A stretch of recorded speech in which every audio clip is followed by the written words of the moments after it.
안녕하십니까, 홍쌤입니다. 주식보다 기업 오늘의 강의 시작하도록 하겠습니다. 우리가 이제까지 외부 환경, 산업, 산업 내 기업, 기업에서도 경영관리, 사업, 재무, 특히 재무는 투자 재무를 말씀드리는 거였죠.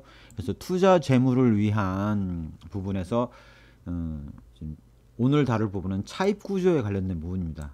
이미 전 시간에 기업의 자금 조달 수단들에 대해서 설명을 드렸었죠. 그다음에 차입금 조달하는 방법, 자기 자본을 통해서 조달하는 방법, 들고 있는 자산을 사용해서 부회부채로 조달하는 방법 같은 것들을 설명을 드렸었는데요. 오늘 다뤄야 될 부분은 가장 흔하게 사용하는 부분이 타인 자본인 금융 부채를 조달하는 방법입니다. 물론 이자를 지급을 해야 되죠.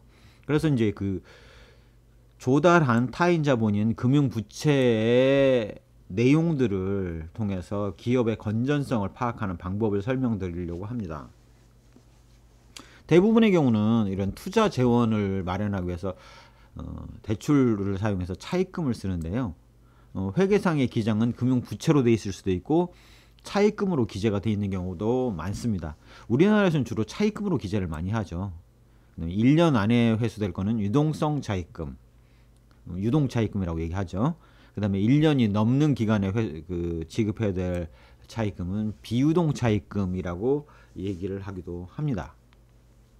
자, 이런 부분들을 보면 우리가 투자 재원에서 기업이 어떻게 관리하고 있는지를 파악할 수가 있고, 그 다음에 기업이 어느 정도의 그 재무 위험을 부담하려고 하는지에 대한 기업의 성향 파악하는 데도 도움이 돼요. 이를 파악하기 위해서는 차입금 규모, 절대 규모가 어느 정도인지, 과연 적정 수준인지인데요. 되게 과거에는 부채 비율을 많이 봤었어요.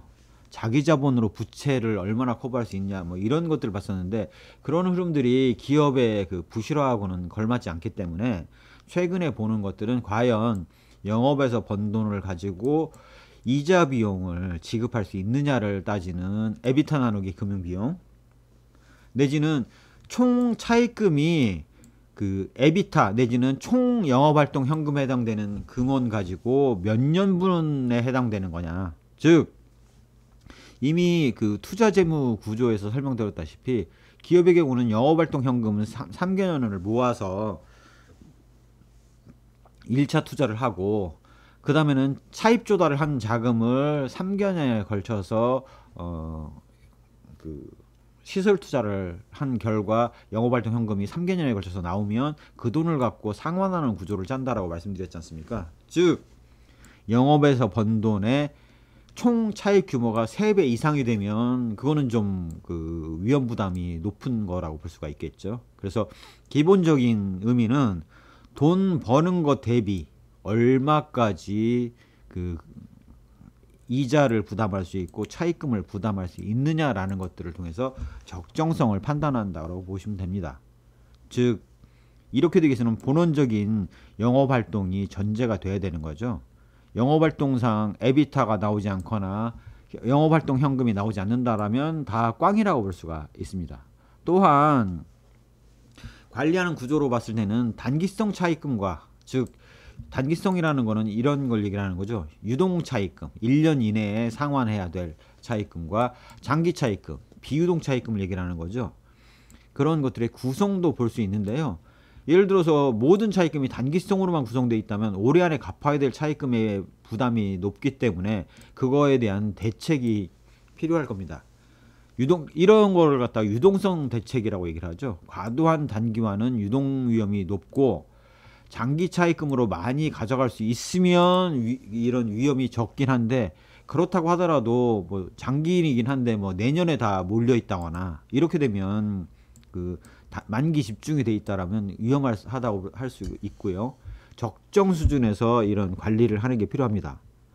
뭐 계략적으로는 이렇게 보시면 될 것 같아요. 예를 들어서 이제 그 차입 규모가 좀 시설 투자를 통해서 많다 그러면 영업활동 현금 대비 한 3배 정도의 차입금, 총 차입금을 들고 있는 거면 뭐 나름대로 안정적이라고 볼 수가 있겠고요. 그 중에서 단기성 차입금이 영업활동 규모 이내, 즉 총 차입금의 3분의 1 이내 정도라면 그 감당할 만하다고 볼 수 있겠죠. 그래서 그런 식으로 그 계산을 해보시면 대략적인 흐름은 되실 것 같아요. 영업활동 현금으로 단기성 차입금을 커버할 수 있냐? 이런 기업이라면 유사시에는 영업활동 쪼여가지고 단기 차입금을 다 꺼버릴 수 있기 때문에 은행이나 이런 데 입장에서 그런 좋은 고객을 왜 놓치겠습니까? 그래서 그런 경우라면 차환 발행이 쉽죠. 그래서 그런 정도 수준이 걸맞고, 그다음에 또 과도한 차입금 부담을 하고 있으면 문제가 되기 때문에 영업활동 현금의 한 3배 정도 수준을 들고 간다라고 했을 때는 적정선 이내로 안정적인 차입금 조달을 하고 있다라고 볼 수가 있습니다. 특히 이제 중요한 게 만기 도래에 따른 집중도인데, 특정 기간에 차입금 만기가 엄청나게 집중되어 있는 경우가 있어요. 그렇게 되면은 이제 그런 부분들은 그 해당 기간에 대해서 나만 보고 있는 게 아니라 은행도 그렇게 보고 있고 다른 사람들도 보고 있기 때문에 그거에 대해서 유동성 대책이 뭐냐라는 것을 파악하는 게 중요하죠. 그 기간에 몰려있는 상태면 누가 이 기업에 돈을 빌려주겠습니까? 은행도 서로 안 빌려주려고 하죠. 그래서 그런 만기가 집중되지 않도록 분산해서 관리하는 노력들은 대단히 중요하다라고 보실 수가 있습니다. 그렇기 때문에 영업활동 현금 이내 수준에서 단기성 차입금, 단기 차입금이 도래오도록 관리하는 것이 바람직하다라고 말씀을 드린 겁니다. 또한 차입금의 질을 봐야 되는데요. 이게 우량한 차입금이냐 불량한 차입금이냐를 어떻게 보겠냐? 바로 가장 기본적으로는 차입금리입니다. 이거는 그냥 보는 게 아니라 스프레드로 봐야 되죠. 예를 들어서 작년에 8%였고 올해가 8%였다.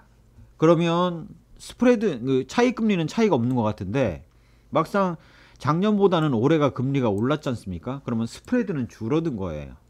그렇게 생각해 보시면 그 스프레드로 국고채 금리를 빼서 계산을 해봤을 때 그 차이가 크면 클수록 신용 프리미엄이 높다라고 볼 수가 있기 때문에 그 차입금 신용도가 떨어진 것이라고 볼 수가 있거든요. 그래서 그런 부분들을 감안해서 봐야 됩니다. 또한 조달원이 어디인가라는 것들이 굉장히 중요하다라고 이전 시간에도 말씀을 드렸었는데요. 제1금융권인 은행에서 빌렸냐? 당연히 상대적으로 저금리고 안정적인 회사를 대상으로 은행이 빌려주죠. 담보가 있다거나. 그래서 은행에서 빌릴 수 있다라면 나름대로 여유가 있는 상태라고 볼 수가 있겠고요. 은행에서 못 빌리면 그다음에 제2금융권으로 넘어가죠. 이 제2금융권이라는 거는 이제 증권, 보험, 뭐 저축은행 아니면 뭐 농수축협 이런 데가 바로 제2금융권이라고 보실 수가 있겠습니다. 뭐 새마을금고까지 포함을 해야겠죠. 여기서도 못 빌리면 어쩔 수 없이 이제 과거에는 명동 사채 시장이라고 그랬는데 요즘은 명동이 없고 다 강남에 있다라고 그러죠. 돈 빌려주는 업자를 만나서 빌리고 이제 백지엄을 지급하는 형태. 이게 바로 사채 시장의 구조라고 볼 수가 있겠습니다. 이런 데까지 가야 된다 그러면 굉장히 그 자금이 코너에 몰려 있다라고 볼 수가 있겠죠. 특히 은행권 이외의 금융기관들의 경우는 언제든지 회수할 수 있는 구조를 짜두는 경우가 많아서 유동성 위험이 많이 내재되어 있다고 보실 수가 있겠습니다. 이렇게 차입 구조 자체를 분석하는 방법이 있어요. 그래서 탑다운으로 차입 구조를 분석하면 이걸로 해서 끝내는 게 아니라 이 빌린 돈의 용도가 적절했는지를 봐야 되지 않습니까? 그래서 바텀업으로 들어가 보는 거예요. 전년 대비 순차입금이 늘었다. 그 얘기는 차입금이 조달이 됐다는 얘기지 않습니까? 순차입금, 즉 전년 차입금 대비 금년 차입금이 1,000억이 늘었다. 그 원인을 파악을 해봐야 되는 거예요. 첫 번째는 에비타나 총영업활동 현금, 바로 CF가 마이너스다. 그러면 영업에 그 돈 들어간 거예요. 1,000억에서 에비타 마이너스 200억이다. 그러면 1,000억 이 차입금 증가한 데서 200억은 영업에 들어간 겁니다. 또한 말고도 매출증권의 증가액, 재고자산의 증가액, 매입 채무의 증가액이 있다. 그러면 그 금액이 예를 들어서 운전자본이라고 우리가 얘기할 수 있는데 그게 한 200억 정도 된다. 300억 된다고 하죠. 그러면 어떻게 우리가 계산할 수 있냐면 영업에서 마이너스 200억이니까 200억 들어갔고 운전자본이 300억 늘었으니까 300억이 운전자본에 들어갔고, 그러면 이제 1000억에서 500억 남았지 않습니까? 투자활동 현금 유출한 액수에서 영업활동 현금 뺀 액수가 예를 들어서 저기 400억이다. 그러면 나머지 500억에서 400억은 투자활동에 들어간 거예요. 마찬가지로 나머지 이제 100억이 남았지 않습니까? 그러면 당연히 단기성 차입금, 그러니까 유동금융부채, 유동 차입금을 상환을 했겠죠. 그 액수가 딱딱딱 맞다면 이상이 없는 거고 자금의 탈루가 없다라고 볼 수가 있겠죠. 그래서 그렇게 탑다운으로 차입 구조를 분석하고 나면 바텀업으로 순차입금의 증가가 어디에 사용되는지를 파악해 봄으로써 금액이 어느 맞는지를 우리가 바텀업으로 검증을 해보는 겁니다. 그렇게 했을 때 맞다면 차입금을 이만큼 빌릴 수밖에 없었고 그게 어떻게 사용됐구나 라는 것들을 우리가 파악할 수 있는 거죠. 특히 그런 기업이 있어요. 기말에 차입금은 거의 없는데 금융부채가 거의 없어요. 그런데 이상하게 금융부채가 별로 없는데 이자 비용이나 금융비용이 굉장히 높게 나타나요. 그러면 그런 기업은 어떻게 우리가 생각할 수 있냐면, 단기로 기중에는 차입금을 조달을 했다가 회계상의 재무제표 기장 시점에는 다 끄는 거예요. 직전에 차입금을 다 꺼가지고 감축하는 경우가 전형적으로 이런 차입금을 적게 가지고 가는 것처럼 보여주기 위한 곳이다라는 거죠. 그래서 절대 금액만 보지 마시고 이자 비용이 여기 은행의 차입 금리 대비 얼마나 높은지, 차입금 평균 이자의 비율을 내봤더니 이게 은행 차입금의 2배, 은행 차입금리의 2배다. 그러면 기중에는 은행 차입금의 2배를 썼다가 기말 다가오면 끈다라고 우리가 예상할 수 있다라는 것들을 우리가 알 수 있습니다. 그래서 그런 부분들도 우리가 숫자를 통해서 파악할 수가 있는 거죠. 차입금 평균 이자율이 차입금리의 2배다. 그러면 이 차입금리를 잘못 썼거나 아니면 방금 얘기한 것처럼 기중에는 차입금을 왕창 끌어다 썼다가 기말에 껐다라는 사실을 우리가 유추하고 그걸 감안해서 판단을 해야 된다라는 것들을 말씀을 드립니다. 자, 이렇게 분석하는 스킵만 보면 정확하게 이해 안 되기 때문에 직접 사례를 한번 보시죠. LG화학의 과거 사례입니다. 과거 사례를 보여드리는 이유는 이미 말씀드렸다시피 종목 추천이 목적이 아니라 분석하는 스킬을 알려드리는 거라서 일부러 과거 사례를 사용하고 있다라고 말씀을 드렸죠. 자, 여기에서 보시면 단기 차입금의 구성, 유동성 장기 차입금의 구성이었을 때 약 2조 원 정도 내외에서 단기성 차입금의 구성을 가지고 가고 있죠. 총 차입금 대비에 대략 한 50, 60% 정도를 가져가고 있어요. 그런데 이전에 영업활동 현금이라든가 LG화학의 평균적인 에비타 규모를 보시면 약 2조 원 정도가 에비타가 나옵니다. 즉 이걸로 봤을 때 얘네는 단기 차입금과 유동성 차입금을 에비타 가지고 다 끌 수 있는 구조로 가져가고 있다는 사실들을 우리가 알 수 있어요. 약 2조 원 정도의 딱 에비타가 발생을 하고 있어요. 이해되셨죠? 그만큼 유동성에 대한 대책을 확보하고 있다라는 거죠. 더불어서 총 차입금의 3배까지가 적정 수준 이내인데, 적정 수준의 상한인데 얘네는 지금 다 해서 2배 이내로 정도로 가져가고 있지 않습니까? 그러니까 얘네는 차입 구조가 대단히 우량하다라는 것들을 알 수 있고, 장기 차입금의 필요에 따라서 합산해서 보면 거의 40%를 항상 유지하는 정도 선에서 하고 있죠. 이렇게 맞춰낸다라는 게 이게 만만한 일이 아닙니다. 왜냐면 투자가 들쭉날쭉이죠. 3년에 한 번 정도씩 발생을 한다거나 하기 때문에 그러한 것들을 이렇게 평탄해낼 수 있다는 것들은 대단히 엄청나게 관리가 철저하게 이루어지고 있다는 사실들을 알 수가 있죠. 이미 우리가 설비 투자 내역을 봤지 않습니까? 2011년과 2012년에 유형자산, 무형자산 투자가 집중적으로 이루어졌잖아요. 그렇기 때문에 그 시점에 첫 번째 해인 2011년도에는 자기 돈으로 껐기 때문에 주로 모아서 했기 때문에 장기 차입금이 늘지 않았는데 2012년도째에 가서는 영업활동 현금을 다 집어넣기 때문에 이렇게 장기 차입금과 유동 그 회사채라는 3년 만기 회사채인 회사채를 늘려서 그 투자에 지원을 한 부분을 알 수가 있어요. 그래서 요게 2015년에 돌아오겠죠. 그런 식으로 관리를 하고 있다라는 사실들을 보시면 차입금의 관리가 얼마나 철저하게 되고 있는지, 차입 구조가 얼마나 튼튼한지가 알 수가 있는 거죠. 물론 여기다가 이제 더 나가면 여기 조정 초익 차입금을 계산하기 위해서 부의 부채를 다 합산해 보는 것도 대단히 중요합니다. 유상증자는 이렇게 LG화학처럼 유라한 기업이 유상증자를 하는 거는 말이 안 되죠.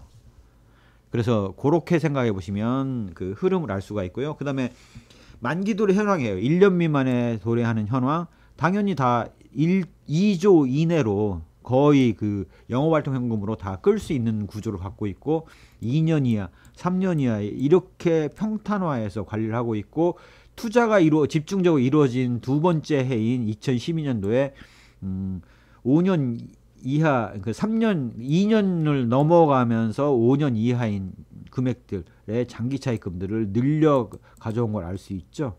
그래서 그렇게 이해를 하시면 될 것 같아요. 정말 그 만기 구조도 지금 잘 갖추고 있다라는 사실들, 여기 얼마나 지금 이 정도로 안정적으로 나오고 점차 그 단기성 차입금의 비중을 줄여가고 있습니까? 그래서 이런 것들을 생각해 보시면 얼마나 이 회사가 철저하게 관리하고 있는지. 2012년 장기성 차입금 증가 설비 투자와 연계되어 있다. 이미 설명드렸죠. 2012년 회사채 발행, 2013년 차입금이 장기화된 원인이다. 라는 것들을 알 수가 있죠. 결국 이 회사는 철저한 투자 계획과 거기에 따른 장단기 차익 구조를 마련하고 있고 만기 도래 현황도 적정선에서 딱 영업활동 현금 이내 수준에서 만기 도래할 수 있도록 관리를 하고 있는 회사다라는 사실들을 우리가 알 수 있습니다. 이렇게 차익 구조만 봐도 해당 기업이 얼마나 철저하게 관리를 하고 있고 투자와 차익 구조가 얼마나 연계가 잘 돼 있는지를 지금 사례를 통해서 보셨어요. 그만큼 차익 구조를 안다라는 것들이 많은 부분을 얘기를 해줍니다. 제가 그래서 말씀드렸던 게 영업활동과 투자재무활동은 동전의 앞뒷면이고 투자재무활동 내에서 투자와 재무는 동전의 또 앞뒷면이다. 그만큼 집중적으로 연계가 돼 있다라는 사실들을 강조해서 설명을 드립니다. 예, 제 강의가 도움이 되셨다면 구독, 좋아요, 알림 설정 부탁드리겠습니다. 감사합니다.